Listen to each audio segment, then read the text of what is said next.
નમસ્કાર, આપ જોઈ રહ્યા છો TV13 ગુજરાતીનું ડિજિટલ પ્લેટફોર્મ. આપની સાથે હું છું તોરલ.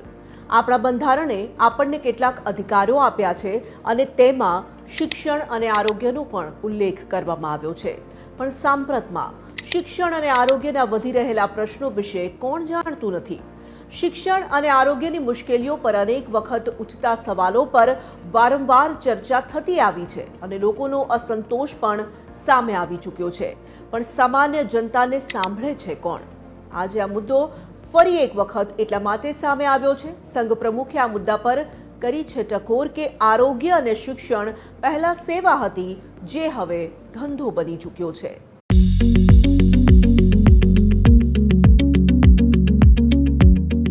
મોહન ભાગવત એક કાર્યક્રમમાં ઉપસ્થિત રહ્યા હતા અને તેમણે કાર્યક્રમને સંબોધતા કહ્યું હતું કે આરોગ્ય અને શિક્ષણ બે એવા વિષયો છે જે જરૂરિયાતના વિષયો છે, પણ કમનસીબે આ બંને બાબતો આજે સામાન્ય માણસની પહોંચની બહાર પહોંચી ચૂકી છે.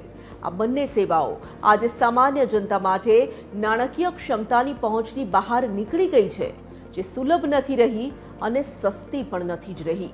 આ મુદ્દા પર અનેક વખત ચર્ચાઓ કરવામાં આવી છે કે ખાનગીકરણે એવો ભરડો લીધો છે કે સામાન્ય માણસને આ કહેવાતી સેવા પરવડતી નથી અને જે પરવડે છે તેની કાર્યદક્ષતા સામે અનેક સવાલો છાશવારે ઊભા થતા જ રહે છે.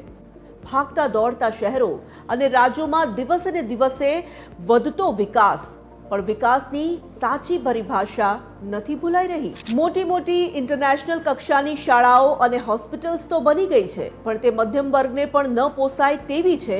તો સામાન્ય દશામાં જીવતો અને પોતાની જિંદગી માટે લડતો માનવી ક્યાં સારવાર કરાવી શકવાનો છે?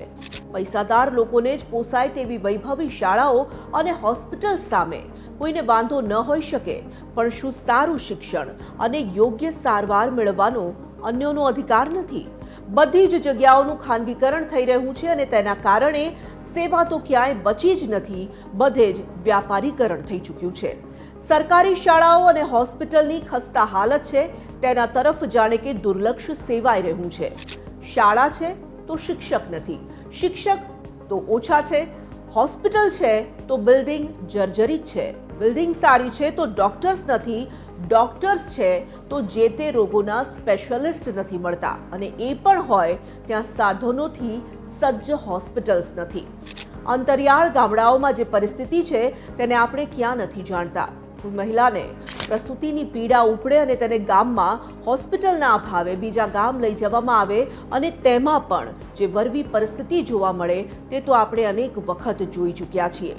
બાળકોને શાળાઓના અભાવે ભણવાનું છોડવું પડે તે દશા પણ આપણા ત્યાં નવી નથી. ગામડાઓની શાળામાં જવા શિક્ષકો તૈયાર નથી અને આરોગ્ય કેન્દ્રોમાં કામ કરવા તબીબો તૈયાર નથી. તો એમના માટે કોઈ રસ્તો તંત્ર કેમ ન કરી શકે? પહેલાના સમયમાં સુવિધાઓ ઓછી હતી, પણ શિક્ષણ અને આરોગ્ય આ બંને સેવાઓ મળવામાં અગવડ ઓછી જોવા મળતી હતી. હવે સુવિધાઓ વધી છે તો ખાનગીકરણના વ્યાપને કારણે લોકો સુધી તે પહોંચી શકતી નથી. આપણે આપણી તુલના અન્ય દેશો સાથે કરીએ છીએ તો કેટલાક અન્ય દેશોમાં ફ્રી એજ્યુકેશન અને ફ્રી હેલ્થ જેવી સુવિધાઓ આપણે કેમ નથી કરી શકતા? જો ફ્રી નથી કરી શકતા તો ઠીક છે, પણ કમસે કમ આ સેવાઓનો વ્યાપાર થતો તો અટકાવવો જોઈએ ને. ખાનગીકરણને પ્રોત્સાહન આપવાને બદલે જો તેના પર અંકુશ લાવવામાં આવશે તો જ આ બધીમાંથી આપણે બહાર નીકળી શકીશું. આપણે પક્ષ અને વિપક્ષની વાતોમાં ના પણ પડીએ તો પણ અનેકવાર અનેક પક્ષો ખાનગીકરણના પ્રશ્નોને ઉઠાવી ચૂક્યા છે. વધુ સારી સુવિધાઓ મળી રહે તે માટે કરાતું ખાનગીકરણ વેપાર બની જાય તો સમસ્યાઓ તો વધવાની ને. સેવાના માધ્યમને તો કમસે કમ વેપાર બનતા અટકાવવાની જવાબદારી તંત્રએ ન ચૂકવી જોઈએ ને. સંઘના વડાએ તો કીધું, પરંતુ આપણે ગુજરાતની વાત કરીએ તો આપણા રાજ્યમાં ખાનગીકરણ આરોગ્ય અને શિક્ષણમાં મોટા પાયે થયું છે, જે જગજાહેર છે. જે રીતે ફી શિક્ષણ સંસ્થામાં લેવાય છે તેમાં મધ્યમ વર્ગ પીસાય છે. ખાનગી હોસ્પિટલ્સમાં તગડા બિલ લઈને સારવાર કરવામાં આવે છે, એટલે કે એમ કહી શકાય કે સેવાના માધ્યમમાં મેવા લેવાની જ દાનત જોવા મળે છે.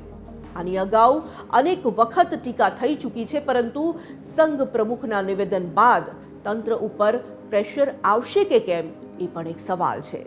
સંઘના વડાએ પણ કહ્યું તો પણ એ સમસ્યા ધ્યાને લેવાશે કે નહીં તે વણ ઉકેલાયેલો જ પ્રશ્ન બની રહેશે તેમ લાગે છે.